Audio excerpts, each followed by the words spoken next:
안녕하세요. 저는 병정고등학교를 졸업하고 도시자대학교에 합격한 김예진이라고 합니다.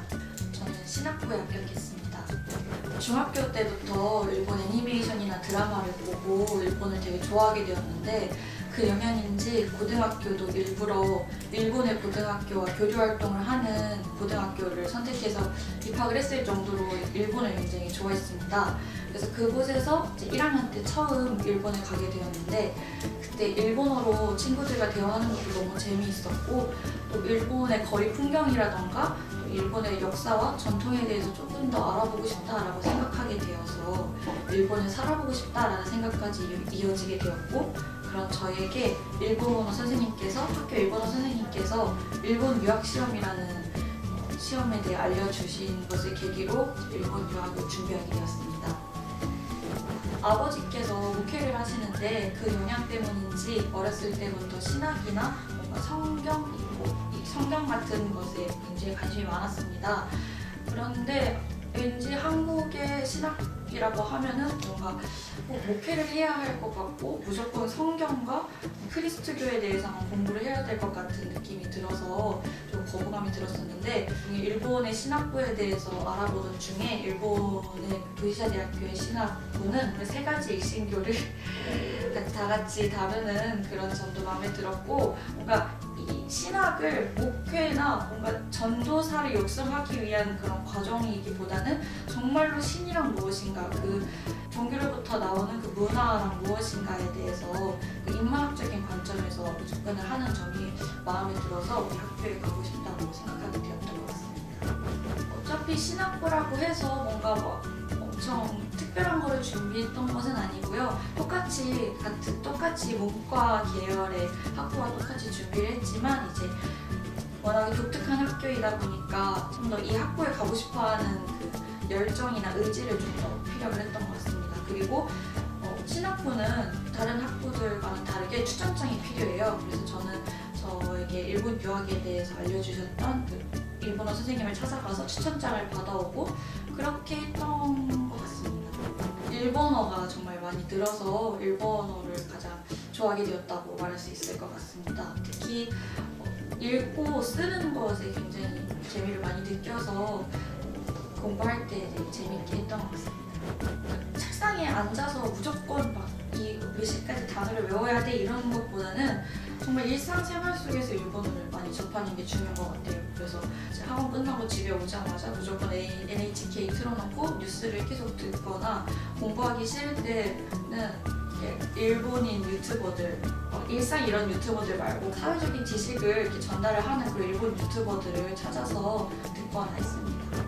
진급을 못해서 정체되었던 적이 있었고 또 아무리 노력을 해도 EJ 점수가 늘지 않아서 많이 힘들었을 때가 있었는데 그때 많이 울었던 것 같습니다. 매일 밤마다 자기 전에 울고 막 그랬는데 그때는 생각을 해보니까 딱히 특별한 목표가 없었던 것 같아요. 그냥 처음에는 막연하게 일본에서 살고 싶다, 일본 대학에 가고 싶다 이런 마음으로 생각을 해서 그럼 대학에 가면 뭘 할 건데 그러면 취직이 잘 되는 경영을 가자 이런 식으로 그냥 되게 가벼운 마음으로 이렇게 시작을 했는데 점점 갈수록 이게 정말 쉽게 결정을 할 게 아니구나. 정말 확실한 목표와 꿈이 있어야 계속 할 수 있다는 것을 그때 깨닫고 그때 제가 진짜로 공부를 하고 싶고 정말 내 꿈이 내가 무엇을 진짜로 공부를 하고 싶고 진짜 내 꿈이 무엇인지 그때 본격적으로 생각을 할 수 있었던 기회가 된 것 같습니다. 그래서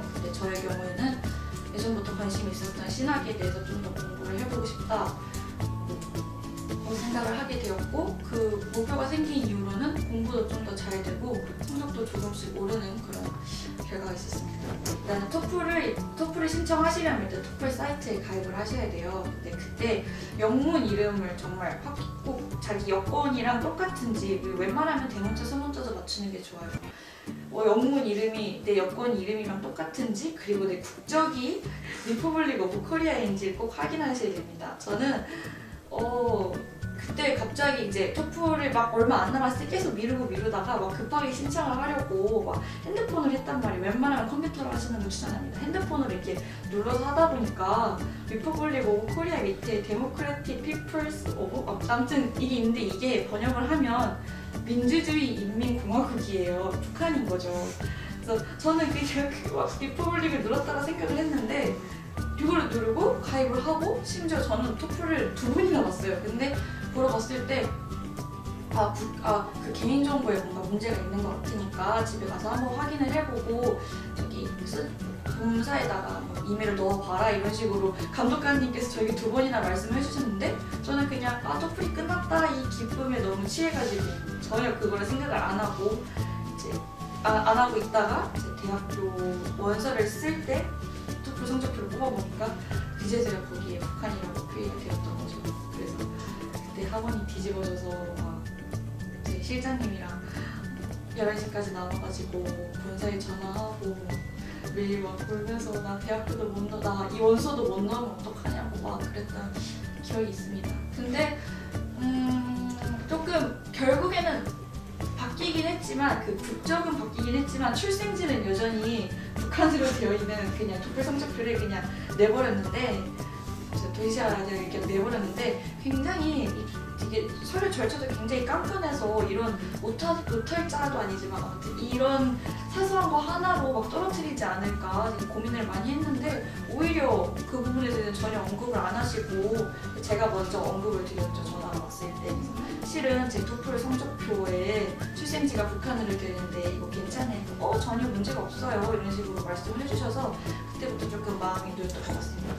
한창 이제 고등학교 1학년 말쯤부터 이제 일본 유학을 준비를 해야겠다라고 다짐을 하고 이렇게 아버지랑 어머니랑 막 강남으로 입시 설명회도 가고 막 다른 학원도 막 여기저기 서울도 막 가보고 그랬어요. 그랬던 때가 있었어요. 그런데 한 친구가 이제 제가 일본 유학을 생각을 하고 있다는 걸 안 친구가 이제 저한테 문자를 하나 보냈는데 자기한테 일공학원에서 입시 설명회를 한다는 문자가 왔다. 그래서 혹시 여기 가보는 게 어떻겠냐 라고 해서 그때 이 학원을 알게 되었고 사전 정보를 인터넷으로 조금 알고 가다 보니까 학원이 다른 학원은 너무 막 크고 약간 가서 상담도 받아봤는데 학생들이 너무 많고 전혀 관리도 안 되고 선생님이 담당하는 학생이 누가 누군지도 모르고 무조건 N3 가면 무조건 이재유반 들어가시면 돼요. 약간 이런 식으로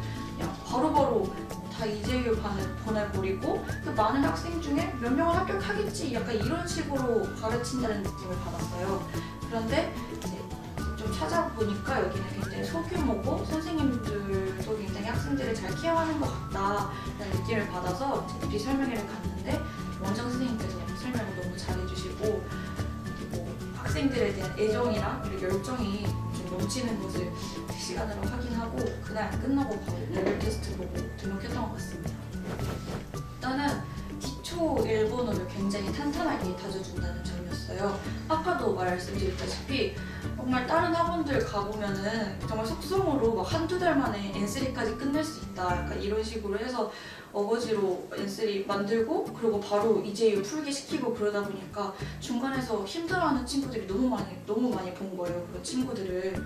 그런데 이 학원은 정말 적어도 N2가 되기 전까지는 절대로 이재유반에 올려보내지 않고 그리고 그 과정도 그냥 이 정도 했으면 그냥 올려보내자 이런 게 아니라 정말 매달 테스트를 보고 그 기준점을 넘지 않으면은 기준점을 넘었어도 수업 시간에 얘가 제대로 했는지 안 했는지까지 다 체크를 하신 다음에 진급을 시켜주시거든요. 그래서 그런 철저함을 보고 정말 일본어는 확실하게 가르쳐주는구나 이런 느낌을 받았고 또 이제 학원에 원어민 선생님이 계셨어요. 요코이 선생님이라고 계셨는데 이제 공부하다가 이제 쉬고 싶을 때 선생님 찾아가서 막 이런저런 상담도 하고 대화도 하면서 일본인들이 실제로 어떤 표현을 쓰는가 대화할 때 어떤 표현을 쓰는가도 알게 되었고 그러니까 일본인들이랑 대화를 하는 것에 대한 거부감을 많이 줄였던 것 같아요. 거부감이라고 하면 좀 약간 그 어색함을 조금 줄였던 것 같아요. 그런 점들이 가장 마음에 들었습니다.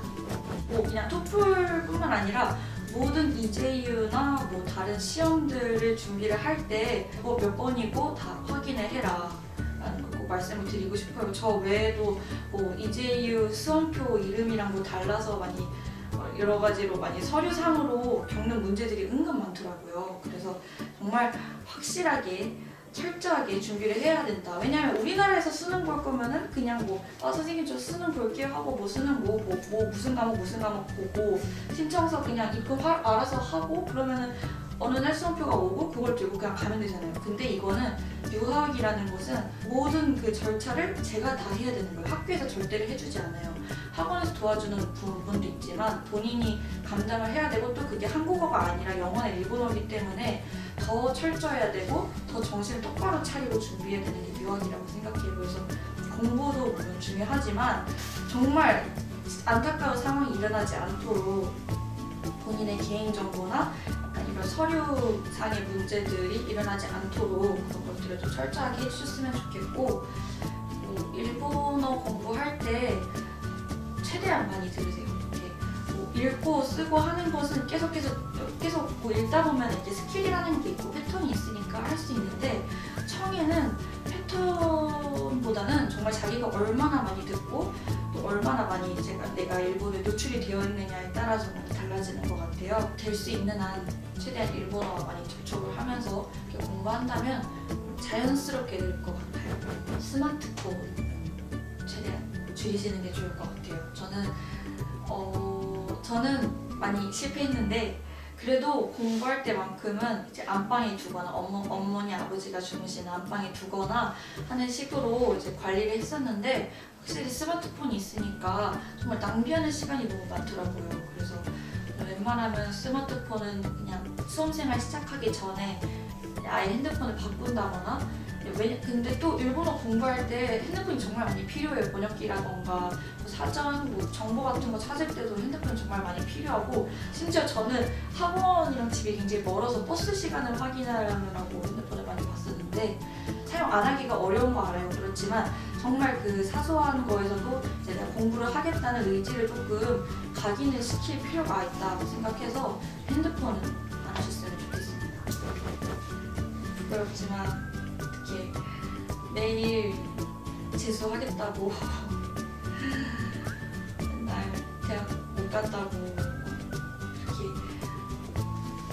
울고불고 하던 때가 엊그제 같은데 벌써 합격증도 받고 어제는 같이 정장도 사러 가고 입학식 때 입을 정장도 사러 가고 이렇게 하나하나 서류도 준비해가는 그런 과정을 보면서 실감이 많이 안 나긴 하는데 또 저를 끝까지 믿고 지지해주신 부모님 정말 감사드리고 제가 일본에 가서 2배, 3배, 아니 100배 더 성공해서 보답을 해드리는 그런 자랑스러운 딸이 될 테니까요. 일본 가서도 열심히 할 수 있도록 많이 응원해주세요. 경미화 선생님이랑 노민영 선생님이 가장 기억에 남을 것 같아요. 경미화 선생님은 저랑 가장 오래 수업한 선생님이시기도 하고 제가 많이 힘들거나 아니면 공부에 많이 부진할 때 정말 당근과 채찍으로 저를 많이 가르쳐주시던 선생님이셔서 선생님 덕분에 제가 일본어가 이만큼 늘 수 있었고 또 저의 일본 유학에 가장 큰 영향을 끼친 선생님이라고 감히 자부할 수 있습니다. 그리고 노민영 선생님은 제가 일본어로 글을 쓰고 또 일본어로 된 책을 읽는 게 얼마나 재밌는 일인지 알게 해주신 선생님이세요. 그래서 항상 종과책이나 일본 갔을 때 어떤 책을 읽을 때마다 노민영 선생님의 그 특유의 말투가 계속 생각날 것 같아서 굉장히 기억에 남는 선생님이십니다. 정말 감사드리고요. 그리고 우리 학원 카운터를 늘 지켜주시고 계시는 다빈쌤과 재우쌤, 우리 실장님들 덕분에 제가 이렇게 무사히 서류도 내고 합격까지 할 수 있게 되었습니다. 선생님이 아니셨다면 저는 아마 원서도 못 넣었을 거예요. 그래서 저희 학생들을 위해서 밤낮으로 고군분투하시고 또 학생들을 언제나 사랑으로 지켜봐 주시는 실장님들도 정말 감사하다는 말씀 드리고 싶습니다. 그리고 원장 선생님도 감사하다고 말씀드리고 싶은데 원장 선생님 덕분에 이 학원에 다니고 싶다고 생각하게 될 정도로 정말 멋있는 분이시고 정말 카리스마 넘치셔서 제 롤모델이 되신 선생님이세요. 그리고 또 제가 마지막까지 수학을 포기하지 않도록 저를 끝까지 잡아주신 선생님이시기도 하고요.